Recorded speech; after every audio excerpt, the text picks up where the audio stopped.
최근 일본 부동산 투자와 관련하여 주목할 만한 법 개정 소식이 있어 전해드립니다. 특히 부동산 투자자들에게 직접적인 영향을 미칠 수 있는 내용이 포함되어 있어 주의 깊게 살펴보시는 것이 좋겠습니다. 이번 개정으로 인해 비용 부담이 늘어나거나 기존에 가능했던 일부 행위가 제한될 수 있기 때문입니다. 크게 두 가지 법 개정이 있었지만 오늘은 그중 하나인 건축기준법 개정에 대해 자세히 알아보겠습니다. 핵심은 건축기준법 제6조 개정, 특히 4호 특례라고 불리던 제도의 폐지입니다.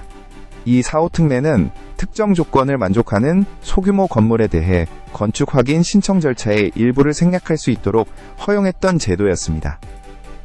구체적으로 어떤 건물이 해당되었냐면 주로 2층 이하이면서 연면적 500제곱미터 이하인 목조 건물이었습니다. 이런 건물들은 건축 확인 신청 시 구조 안전성 및 방화 관련 규정 심사를 생략할 수 있었습니다. 그런데 이번에 에너지 절약법, 생암낭법이 개정되면서 상황이 바뀌었습니다. 개정된 에너지 절약법은 2025년 4월 1일 이후 착공하는 거의 모든 건물에 대해 에너지 절약 기준 충족을 의무화했습니다. 에너지 절약 기준을 충족하려면 단열재 보강 등이 필요한 경우가 많습니다. 단열재를 추가하면 건물의 전체 무게가 늘어나게 됩니다. 건물이 무거워지면 구조적 안전성이 더욱 중요해지기 때문에 기존처럼 심사를 생략하기 어려워진 것입니다. 과거에는 2층 이하, 500제곱미터 이하의 작은 건물은 비교적 안전하다고 보아 심사를 간소화했지만 이제는 에너지 절약 기준 충족으로 인해 건물 무게가 증가할 가능성이 커졌고 따라서 지진 등 재해 발생 시 안전 확보를 위해 구조기준 충족 여부를 확인심사기관에서 철저히 검토하게 된 것입니다. 참고로 이 4호 특례는 1983년경 신축 건물 건설을 장려하던 시기에 도입되었습니다. 당시에는 심사 인력 부족으로 인해 모든 건물을 일일이 심사하기 어려웠고 절차 지연을 막기 위해 소규모 건물에 대한 심사를 일부 생략했던 배경이 있습니다. 하지만 이제는 시대적 상황이 변했고 에너지 효율과 안전성이 더욱 강조되면서 특례가 폐지된 것입니다. 그렇다면 이 개정이 구체적으로 부동산 투자자들에게 어떤 영향을 미칠까요?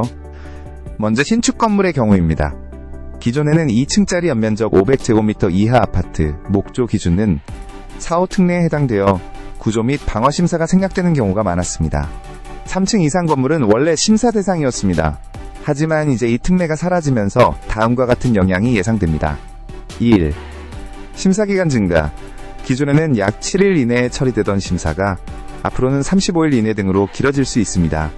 행정 절차상으로만 약 1개월 정도 기간이 늘어나는 셈입니다. 설계 시간 및 비용 증가. 심사 강화를 위해 건축사가 작성해야 하는 도면 등 관련 서류가 더 상세해져야 합니다. 이에 따라 설계에 필요한 시간과 비용이 증가할 가능성이 높습니다. 3. 건축비용 상승. 건축기준법 개정과는 별개로 연동된 에너지 절약법 개정으로 인해 에너지 절약 기준을 의무적으로 충족해야 하면서 건축비 자체가 상승할 것으로 보입니다. 업계에서는 이로 인해 건축비가 약 10에서 20% 정도 상승할 수 있다는 전망도 나오고 있습니다. 아파트의 경우 수백만 엔에서 수천만 엔 단위의 비용 증가가 발생할 수 있습니다. 다만 아직 새로운 기준을 충족하기 위한 최적의 시공 방법이나 자재 표준화가 진행 중이어서 정확한 비용 상승폭은 유동적입니다. 다음은 중고 건물 및 리모델링의 경우입니다. 기존에는 건축 확인 신청이 필요 없었던 대규모 수선 중 일부가 이제는 신청 대상이 될 수 있습니다. 예를 들어 기둥과 보등 주요 구조부만 남기고 내부와 외부를 거의 새 것처럼 전면 교체하는 리모델링, 흔히 신축 소쿠리상 등으로 불리는 방식의 경우 기존 4호 특례 대상 건물이었다면 건축 확인 신청 없이 진행 가능한 경우가 많았습니다. 하지만 특례 폐지로 인해 앞으로는 투자 대상이 되는 대부분의 2층 이상 건물, 일부 예외 있음, 예를 들어 단층, 200제곱미터 이하 등은 여전히 일부 간소화 가능해서 대규모 수선을 진행할 경우 건축 확인 신청이 필요하게 됩니다. 여기서 문제가 발생할 수 있습니다. 첫째는 재건축 불가 건물의 리모델링 제한입니다. 법적으로 재건축이 불가능한 부지에 있는 건물의 경우 대규모 수선 역시 건축 확인 신청 자체가 통과되지 않을 가능성이 높습니다. 신축 허가가 나지 않는 건물이 대규모 수선 허가를 받기는 어렵기 때문입니다. 따라서 앞으로 재건축 불가 건물의 대규모 리모델링은 사실상 불가능해질 수 있습니다. 둘째는 오래된 건물의 서류 미비 문제입니다. 매우 오래된 건물의 경우 건축 당시의 도면 등 관련 서류가 분실되어 없는 경우가 많습니다.